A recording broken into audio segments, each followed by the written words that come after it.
Hi, I'm TP McAtamney, author of My Waffles Are Cold, A Man's Guide to Abusive Women. And on today's segment, we're going to talk about codependency. You hear this term a lot if you've been visiting narcissism boards and whatnot, and have probably wondered if I'm in fact codependent. You may not be. Codependency, though, by definition, is actually a perfect connection to an abuser, in that codependent people are less likely to complain about abuse, or less likely to react to the abuse in situations where a person who doesn't have codependency would act. For instance, in codependency, it's as the word describes, you are basically dependent on another person no matter how they act. And the term actually comes from abusive substance abuse circles. It was first coined by Melody Beatty in talking with basically wives of alcoholics in general. The term goes further back, though, to the person that founded AA, Bill Wilson, and his wife Lois, who actually began Al-Anon, which was wives of alcoholics. And she kind of termed that codependency because she looked back at her life with Bill while he was drinking and noticed that the question that she had all the time was, why are you living with this person when they really didn't want to help themselves? If you know the story of Bill Wilson, he basically had nearly drank himself to death. He was constantly drinking, no matter what happened to him. He was a former stockbroker, famous World War I vet, and yet nothing happened. Threats, intimidation, jail, nothing stopped him from drinking. Eventually, he had a religious experience while in an insane asylum hospital, and it stopped him drinking. But as Bill Wilson went through his recovery, Lois then felt she had issues kind of adjusting to that, where she used to have to pick him up off the floor. He no longer needed her that way, and she really didn't know how to cope with it at first. So she began talking to other wives and noticed a trend of what she would term codependency. When you come over to abusive relationships, the same thing can happen. An abusive relationship is a dysfunctional relationship. It disrupts everything. Living with a person that is abusive, whether they're physically abusive or if they are emotionally abusive. And the codependency is actually, just as it says, it's a co-dependent on dependency on the person that's acting up. And people that are codependents are less likely to get up and just leave. I said in my book, My Waffles Are Cold, A Man's Guide to Abusive Women, that the normal person, and I say normal not in a derogatory term, but I'm just saying a person who doesn't have codependency issues wouldn't put up with 5 minutes of that activity coming from the person they're married to or dating or whatever. They would just get up and leave. They would have a really strong sense of self-worth, which codependents tend not to have, and more balanced in their psyches than put up with that stuff for 5 minutes. First time the guy hits her or becomes emotionally abusive, begins to treat her like a narc would, or any of the other cluster Bs, she would be gone. And that's not normally what happens with victims of narcissistic abuse. Now, you may say, well, it's because they love them. Well, it's really hard to love somebody in the real love when a person is, either whacking you around or treating you, with emotional abuse. And that's just what everything I've run into or read, plus some psychiatrist friends of mine have said. It's not normal. And the thing that happens actually is once you start to get healthy enough to where you're starting to work with that codependency, you're more likely to just leave the relationship, or it makes it a lot easier. And even after, say, a discard, most of that pull to go back to the narc is because of codependency and trauma bonding and things like that. You're more likely to have a stronger trauma bonding if you're codependent than if you're not. So let's say, for just for the sake of this video, you know that you have codependency. How do I get out of it? Maybe likely you've been codependent your whole life. I know that was true for me. I always did more than bend over for the girls in my life. I was raised in a family that was surrounded. You know, my brother was 10 years older than me, and my father was 36 years old when I was born. So I had two younger sisters and an older sister, and they were constantly in life, plus my mother. And I remember always trying to keep the peace. I was the peacekeeper of the family. And especially when I felt picked on by these girls. Now, don't get me wrong, I love my sisters, and then my mother has passed away, and I loved her. But this is what I saw as a kind of pattern. And it went into when I started to have relationships. I was treated horribly from the first relationship all the way up until my wife, who I stayed married with for 30 years. She, for all intents and purposes, didn't abuse me emotionally, you know, or anything like that. We had a normal marriage for 30 years. She passed away from cancer. And then I met the narc, and I was right back in it again. And, you know, this relationship was emotionally abusive with the narc. It was very trying. And I look back at it and say, I can't believe I stayed in that relationship. I thought I had to have got out of the codependency. I knew I had it. I'd been told before I got in a relationship I had codependent issues. And it makes you more likely to get into these relationships. Lots of codependents get into relationships in order to fix the person. They even see the flaws. That's why a lot of alcoholics and drug addicts have codependent spouses or girlfriends, and vice versa. You know, if the woman is, you know, or if the man is the abuser or the alcoholic or the drug addict, more than likely the woman is a codependent. Now, once you figure out that you have codependencies, you've got to, or as you're codependent, you have to try to work on it. Again, I mentioned Melody Beattie before. She wrote the first real book on codependency. There are some writings from Lois Wilson from back in the AA days, but Melody Beattie basically took what Lois wrote and brought it to the future. And I suggest that book very highly if you think you're codependent, because if you are, you won't be 10 pages into it before you say, that's me. And she goes through the whole gamut of how you come out of codependency and into normative life to where you're not ruled by somebody else's action. But I'll give you a quick blip from my book. And in my book, I talk about how to break that chain of codependency. And the first thing you realize is you're not somebody else's person. You are your own person.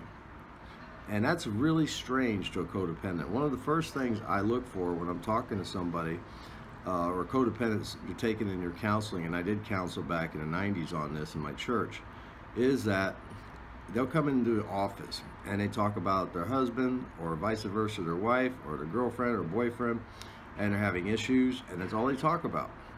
So I say, well, how are you feeling today? How are you doing? And that question is totally foreign because they're not thinking individually of how they feel. They may say, well, you know, I don't like it or whatever, but how are you doing? Just in a general question, how are you doing? What's life like for you today? And you get pretty much a blank stare, because codependents have, like I said, a lack of self-worth and self-identity and self-awareness. Their identity, everything is tied up to the person they're codependent on. That's all they focus on. And if you think back to your experience in NARC, pretty much that's a relationship. Am I right? It was for me. I was always thinking about the NARC. I didn't have it. It was like 24/7. And for the initial period after leaving the NARC, that was it too, until I began to realize that, yes, I forgot about it. I am codependent. This is natural. I had a therapist. We went through it. And I had to start thinking about, well, how am I feeling today? And getting in touch with how I forget about the NARC. How am I feeling today? Well, I feel like crap. I'm scared. I'm this, I'm that, I'm happy. And as I began to do that, I realized I have an identity that has nothing to do with the narcissist. I'm my own person. And that's the first step you make in recovery from codependency. But until you do, the one bad thing about staying in the codependency without working on it, you stand a pretty good chance of finding somebody else to try to fix. And I used to get people like that all the time. I'm trying to fix him. I'm trying to fix her. Fix it. You know, you're trying to create something that you're never going to create. People don't like fixing anyway, even people who are not narcs. Nobody wants to be fixed. It's always been take me the way I am, bugs, warts, and all, or maybe we won't work out. Now, I'm not talking about some behaviors. We all have that. Like I said, I was married for 30 years, and in that 30 years, my wife had some behaviors, and I had some behaviors, but we kind of like iron sharpens iron. They were gone by the end of our marriage, and actually a lot longer before the marriage ended. By the first 10 years, we had grown to, get along better than we did in the first. There was a language barrier. She was from Korea. She had certain habits and things that she did that bothered me, and it really wasn't her fault. It's just I was bothered by it. We learned that, when you're bothered by somebody's, behavior, normally, it's because that's something to do with you, not them. With a narcissist, of course, you're bothered by the behavior because they're idiots, and, they're trying to abuse you. But you can't change them, just like you can't change a normal person. We know especially the narc won't be changed. No matter what you do to narc, they won't see that they're the problem. You're wasting your time. You can drag them to 1,000 different counseling sessions if they go, and all they're going to do is get the therapist on board with them that you're the problem. So you're wasting your time with that. If you try to do that with a narcissist, and again, it really goes back to the codependency. Because what are you really trying to do? Well, I'm trying to get them to be more acceptable to me. I just want them to know I love them. And again, narcissists, as I said in the previous video, don't see that at all. They don't care if you love them. They don't care how sacrificial you are, except it keeps you on the chain longer. If you're like in La La Land and lovey-dovey land, a narcissist likes all much better because they can take more advantage of that. If you start barking up, you might have already found out, you start barking up on the narcissist and calling them out on their BS, you get a violent sometimes reaction from them because they've been found out. You start calling them on their BS. And that's the quickest way to have them either, put the silent treatment on you all the way to being physically abusive, to doing something crazy with your stuff, to go out there and tarnish your reputation with everybody else, tell all your friends and co-workers how much of a bum you really are. And the sad part about that is they're so good at it that if they're telling people that stuff, they're going to get them to believe them. Everybody's going to think you're the nut house. I see that over and over again on the boards I visit, how the narc ruined their relationship, with their co-workers and friends and family members. I believe that. I kind of remember them talking about you. I kind of remember them being a little off the chain. Maybe they're, and then when you try to explain your side, it's, you're exaggerating. It can't be that bad. I know them. I work with them. They wouldn't possibly be that way.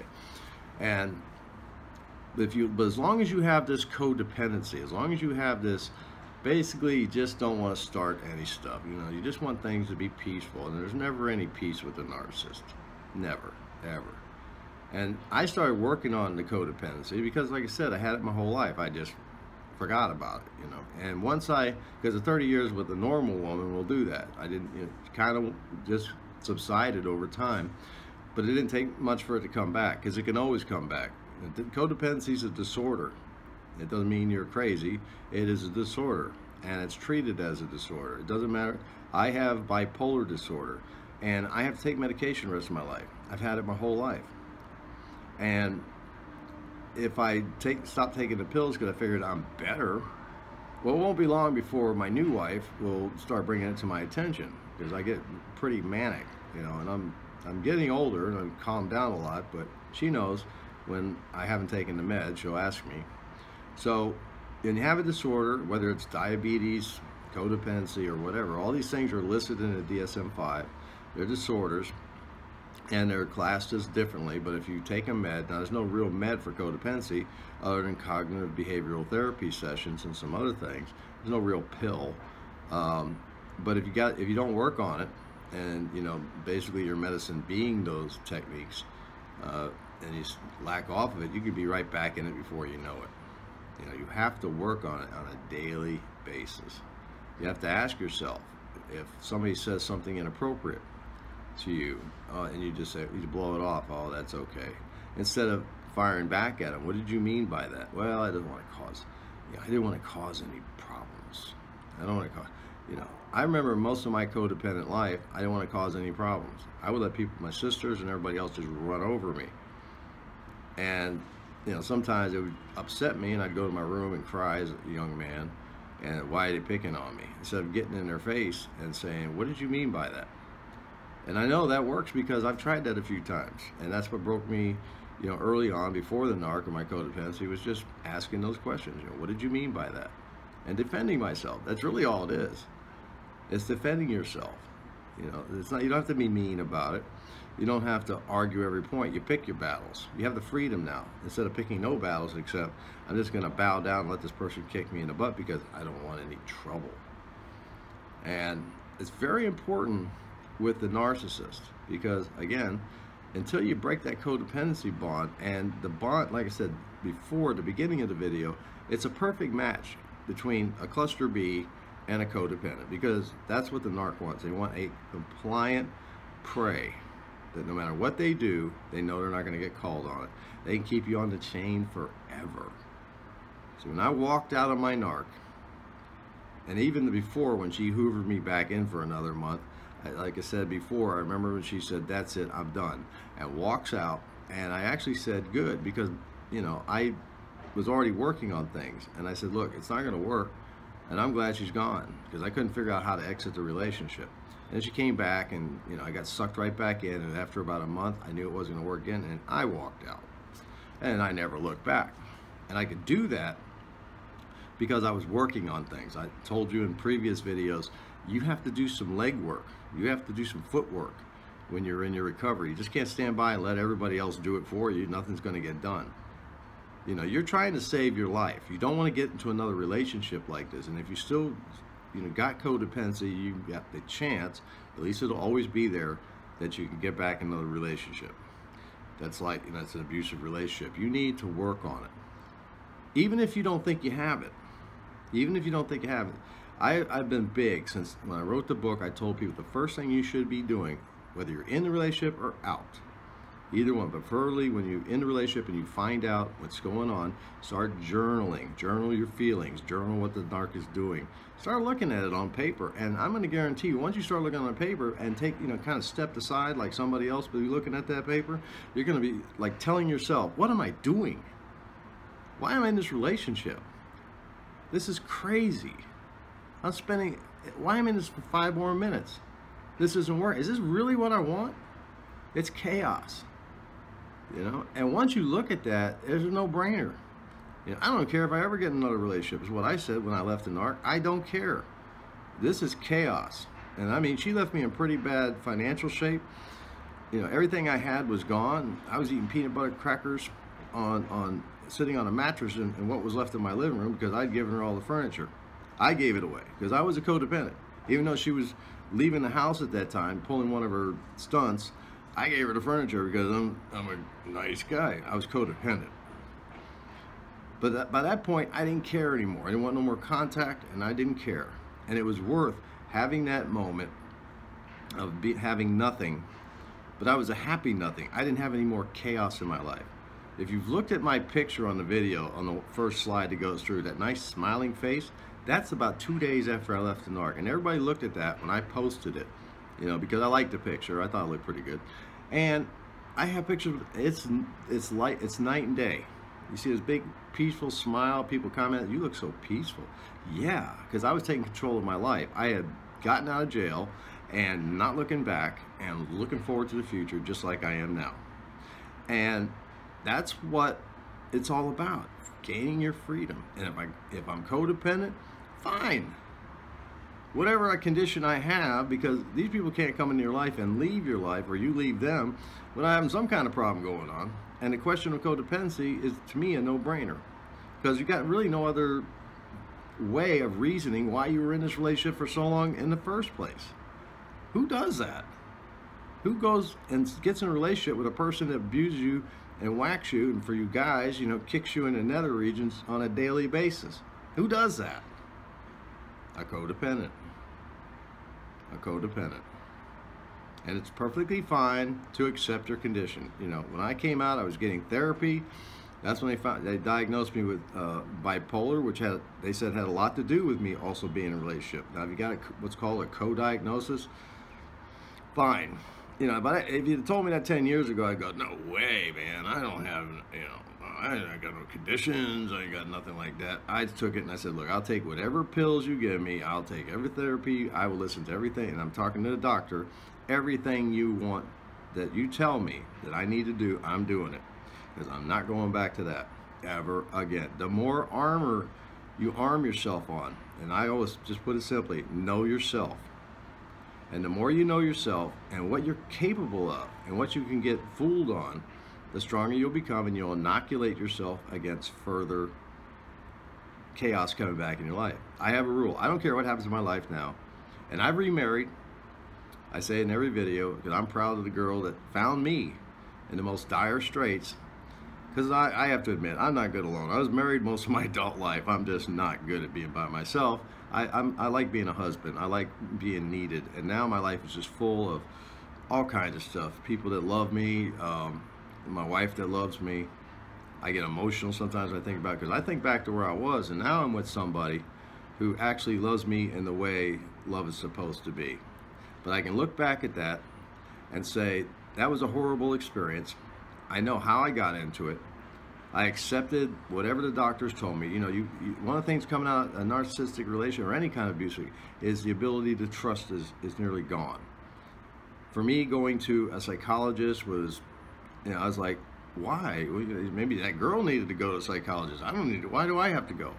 But I got treatment from the VA. I'm a veteran, so I go in there, and really I had gained some alcohol abuse problems. And I'm not a drinker. I wasn't a drinker most of my life.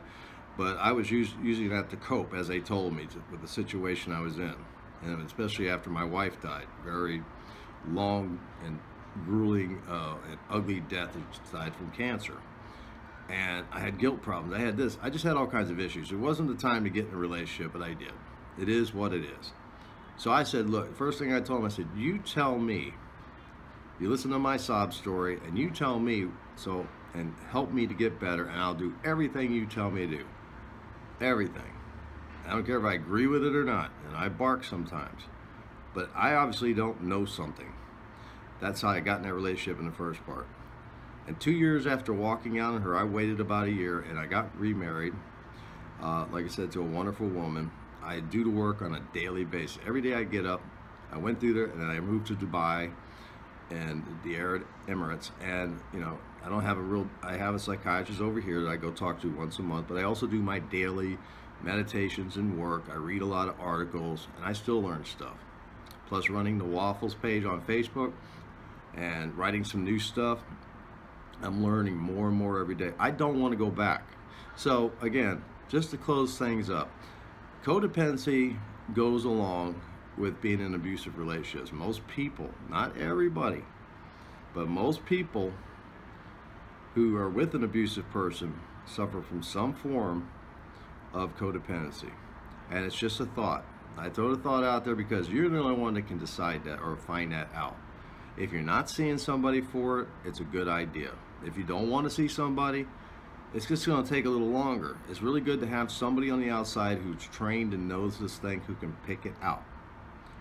And it's like I used to do marriage counseling. People said, "No, we'll just work this out," and it wasn't working out. And I said, the thing about good marriage counseling is you have a third party looking at the situation who's not biased in any way to either one, and just says, "Look, I've seen a few things here," and that's all you got to do. Now, intelligent people that are serious, will look at these things and not just go, "I don't want to deal with that." And so, like I said, when you come out, maybe you just all blame on the narcissist, and it's good because it was the narcissist's fault. I was taught to clean up my side of the street. The narcissist targeted me. The narcissist took advantage of me. But nobody made me go with the narcissist, okay? And I had to look at why I chose this relationship and why I stayed in it so long without barking back and saying, you know what, I don't want to be with you anymore. I was in a relationship, it's 2 years. Now, that's not as long as some of you, but it's a long time. And I should have walked out of that in the first month, because that's how long the honeymoon only lasted, a month in this relationship. And like I said, so soon after being with a wonderful woman for 30 years, I should have picked it out and said, look, this is not what I want. So I had to look at that. And that's all I'm asking you. Look at the situation, because I've seen a lot of guys that are angry, and you're right to be angry. It's called the stages of grief. Any relationship will cause this, even a bad one. But you don't want to be angry the rest of your life. You know, I've seen guys on there, and they've been away from the narc for years in some cases, still talking about that bitch. I don't do that today, and it's just been 2 years, but I did a lot of work, so I don't have to spend the rest of my life. I don't care. I haven't, you know, forgiveness and all that stuff. That's all up to you individually. But today I got a new wife. I focus on her. Today it was Valentine's Day. I made sure I always, just like my previous wife, I made sure she had her flower and she had her cards. Just something my father taught me to do. Don't miss those anniversaries, guys. If you're with a good woman, that's the time that you make sure you don't forget, because they're watching. But I'm happy today, and I don't have that baggage anymore. I didn't want to bring that baggage into this relationship and just sit there talking about the narc all day and what she used to do. That gets old after a while, frankly. But anger's natural. You should be angry. It's actually part of the healing, because if you look back during the relationship, while you were likely codependent, one thing you didn't do was be angry. You had no chance to get that anger out, you know, tell her what you really thought, because you were scared she was going to come at you with something and just, you know, basically, like I said before, she had you by the nether regions. And then when you get out of the relationship, you get very angry. I mean, you want to key her car, you want to put things on Facebook, and okay, you go through that stage, that's fine, but you don't want to be there forever. And frankly, no contact means no contact. If you want to get somebody back and spend that anger and get rid of it, just go no contact. Nothing drives a narcissist more crazy than not talking to them. The more you give them, even if it's negative attention, that's supply to them. You're just feeding the monster. I went no contact, and I had no contact until it was out, gone. Not a phone call, not a text. I wiped out everything that had to do with her and blocked the hell out of her. I don't even know what hairstyle she wears today, and I don't care. I look at my wife. I live a new life. So anyway, that's my spill on codependency. I'll get a little bit more into it, more in depth. I would appreciate your comments. If you think you're codependent on these videos, or you're not sure, or you want some more further help, I'm just a guy who went through the situation. I got mental health training, but I don't try to be all big word on you, and I'm not trying to be a big wig or anything. I am in my heart wanting to pull guys along with me, because I know how brutal it is. Man, I'm telling you, I know how brutal it is. I tell people, I said within 2 years, I lost all the possessions my wife had because she threw them out. I lost all the money. I lost the jobs. I lost the car, all that stuff. But more or less, more than anything, I lost my soul. And I worked hard to get my soul back without any, you know, residual damage, so I could live the rest of my life with happiness. So now, like I said today, it's a blip on the radar, and I've walked away from it. It's just a bad dream, but I've gotten over it. I've seriously gotten over it. I just want to help you guys do the same. So like I said, you got comments, even if you don't like what I'm saying, just, you know, that's the way to vent out. I don't, like I said, I'm not the all-wise, all-seeing, knowing guy of narcissism and everything else. I'm still learning a few things, but I'm just passing on, you know, what I got. And like I always told people before when I was teaching, eat the hay and spit out the sticks. Take what you can get, spit out the rest. Just, you know, sometimes you listen to somebody and you get just one piece of information, and that's all you needed for a day. Okay.